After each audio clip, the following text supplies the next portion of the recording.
एक और ऐसी ही भाजी है, अपने घर में हम चाहें तो उपयोग करें, चाहें तो ना करें, इसमें मेरा आग्रह नहीं है, आपके ऑप्शन के लिए छोड़ता हूं। उस भाजी का नाम है कांदा। उनको चाहिए ही चाहिए, चाहिए, कुछ को नहीं चाहिए। जो जैन धर्म को पालन करते हैं, चुस्त वैष्णव हैं, उनको ये कांदा नहीं चलता, लेकिन जो जैन धर्म का पालन नहीं करते हैं उनके लिए कांदा चलता है। तो मेरे आपके इसलिए मैंने कहा आग्रह नहीं है, आप चाहे तो उपयोग करिए, चाहे तो छोड़ दीजिए। इसके बारे में जानकारी जरूर दे देता हूं। ये कांदा जो है पित्त को शांत करने वाली सबसे अच्छी औषध है दुनिया में। अगर पित्त खराब है किसी का, पित्त खराब आप समझते हैं, गैस बनना, खट्टी खट्टी डकार आना, मुंह में पानी आना, सतत जड़ होना, खाने को पाचन नहीं होना, ये सब पित्त की तकलीफ है। वमन होना, उल्टी होना, वॉमिटिंग होना, ये सब पित्त की। तो पित्त को सबसे ज्यादा संतुलित करने की ताकत जिसमें है वो कांदे में। तो कांदा आप चाहें तो खाइए। आप बोलेंगे पित्त शांत करने की और भी दवाएं, हाँ बहुत सारी दवाएं हैं, मैं बता दूंगा, लेकिन कांदा अभी बता रहा हूं। कांदा पित्त को शांत करने की सबसे अच्छी औषध है। पित्त की खराबी से शरीर जितने भी रोगों में फंसता है, सब रोगों को ठीक करने की ताकत कांदा में है। जैसे गर्मी है और गर्मी में सन स्ट्रोक हो गया, लू लग गई आपको, अब लू के बाद आपको बहुत कुछ तकलीफ आने वाली है, वो सभी रोगों में कांदा आपके लिए उपयोगी है, सभी रोगों में लू लगने के बाद। इसी तरह से आंखों का एक रोग होता है जिसको कैटरेक्ट कहते हैं, मोतियाबिंद। मोतियाबिंद को गलाने की ताकत अगर दुनिया में किसी चीज में है तो वो कांदे के रस में। बिना ऑपरेशन अगर आपको आंखें ठीक रखनी है तो कांदे का रस सतत आंखों में डालिए। जिंदगी भर आप चाहते हैं कि आंखों को चश्मा ना चढ़े और कभी भी आंखें आपकी खराब ना हो, तो कांदे का रस आप अपनी आंखों में डालिए। आप में से किसी को भी मोतियाबिंद हो गया हो और आप नहीं चाहते कि आपका ऑपरेशन हो, या आपके पास ऑपरेशन कराने के लिए पैसा नहीं है, तो आप कांदे के रस से मोतियाबिंद को गला सकते हैं और आंखें ठीक कर सकते हैं। इसको कितने दिन लेना है, कैसे लेना है, इसका सूत्र मैं बता देता हूं। कागज पेन हो तो लिख लीजिए, क्योंकि ये बहुत काम आएगा। 1 चम्मच पांडरे कांदे का रस। देखिए कांदा एक ही काम का है जिसको पांडरा कांदा कहते हैं, ये लाल वाला किसी काम का नहीं। औषधीय गुण जो हैं वो सफेद प्याज में ही है, पांडरे कांदे में ही है, लाल वाले में कोई औषधीय गुण नहीं है। वो तो खाने के लिए आप खा सकते हैं, औषधीय गुण उसमें नहीं है। औषधीय गुण जो है वो पांडरे कांदे में ही है। तो पांडरे कांदे का 1 चम्मच रस ले लीजिए।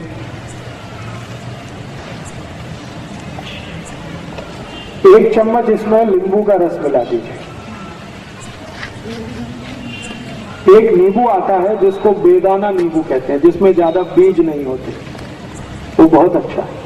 तो 1 चम्मच नींबू का रस, 1 चम्मच पांडरे कांदे का रस।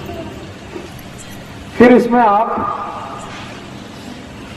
मध मिला दीजिए, लगभग 3 से 4 चम्मच मध।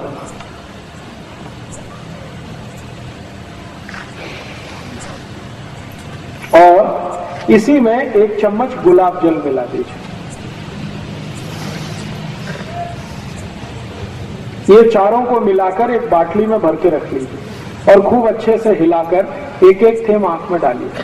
1 महीने लगातार डाल दिया तो मोतियाबिंद आपका कट के निकल जाएगा।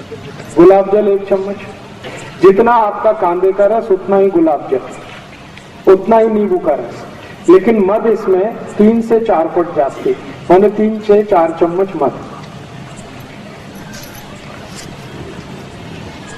अब ये जो सोल्यूशन तैयार हुआ है इसको बाटली में भर के रखेंगे, 4-5 महीने ये खराब नहीं होता। इसको रूम टेम्परेचर पे भी रखा जा सकता है, जरूरी नहीं है कि हमेशा इसको फ्रिज में रखना। खाली सीधे रूम टेम्परेचर पे रख के रात में सोते समय 1-1, 2-2 थेम आंख में डालते रहिए। 1-1.25 महीने के बाद आपका मोतियाबिंद खत्म कर देगा। और एक बीमारी है आंखों की जिसको ग्लूकोमा कहते हैं। ग्लूकोमा, ग्लूकोमा माने काला पानी, आंखों में हमेशा काला काला दिखता है और कुछ दिखता ही नहीं, उनकी भी ये सबसे अच्छी औषध है। और एक बीमारी है आंखों में जिसको रेटिनल डिटैचमेंट कहते हैं। आंखों का ये जो रेटिनल पर्दा है ना, ये खिंच जाता है आगे या पीछे, उसमें भी ये सबसे अच्छा काम आता है। अब इसमें आपत्ति के रूप में क्या है, अगर कोई जैन है, चुस्त जैन, एक तो वो कांदा यूज नहीं कर सकते और दूसरा मद भी नहीं कर सकते, तो उनके लिए ऐसी ही बीमारी अगर है तो एक दूसरी औषध बता देता हूं। जो कांदा यूज नहीं करते और जो मद भी यूज नहीं करते, उनके लिए बहुत अच्छी औषध इसी बीमारी में, जिनको कैटरेक्ट है, ग्लूकोमा है, रेटिनल डिटैचमेंट है, उसकी औषध का नाम है गाय का मूत्र, गोमूत्र। गाय का मूत्र इकट्ठा कर लीजिए किसी बाटली में और उसको रख लीजिए। इसी को एक एक थेम आंख में डालना है, बस सीधे सीधे। गाय का मूत्र, गाय माने देशी गाय, देशी गाय का मूत्र एक एक थेम रोज रात को आंख में डालिए सोते समय।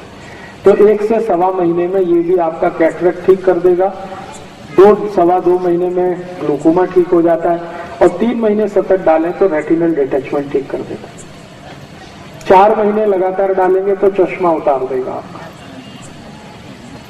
तो मोतीबिंदु जो है जी, वो मर्ज हो जाता है या बाहर निकलता है? मर्ज हो जाता है। वो एक्चुअली क्या है, मोतियाबिंद एक तरह से फैट है, वसा है, तो वसा जल जाता है, जल जाता है तो वो वहीं अंदर ही खत्म हो जाता है, बाहर नहीं निकलेगा।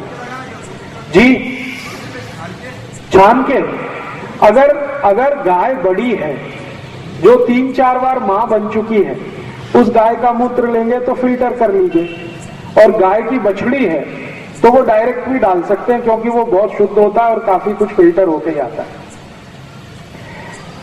आंखों के रोग में मैंने इससे अच्छी कोई औषध अभी तक नहीं देखी, गोमूत्र से अच्छी, एकदम tax free, cost free, side effect नहीं है और एक्सपायरी डेट कुछ भी नहीं, हर गली हर गांव में उपलब्ध है। और गाय माता इतनी अद्भुत है कि वो कभी भी मूत्र देने के लिए पैसे नहीं लेती, आप डब्बा लगा दो, भर लो, लेकिन रखने का है कांच की बाटली। तो कांच की बाटली में अगर आप इसको भर के रखेंगे तो ये कभी भी खराब नहीं होता। गोमूत्र 10 साल, 15 साल, 20 साल, 40 साल तक सुरक्षित रखा रहता है, तो उसमें कभी भी जंतु नहीं पड़ते। ऐसा कहा जाता है कि गंगा जल में और गाय मूत्र में कभी भी जंतु नहीं पड़ते, माने गंगा जल की जितनी पवित्रता है, गाय के मूत्र की भी उतनी ही पवित्रता है। तो इस गोमूत्र का आप भरपूर इस्तेमाल करिए आंखों के लिए।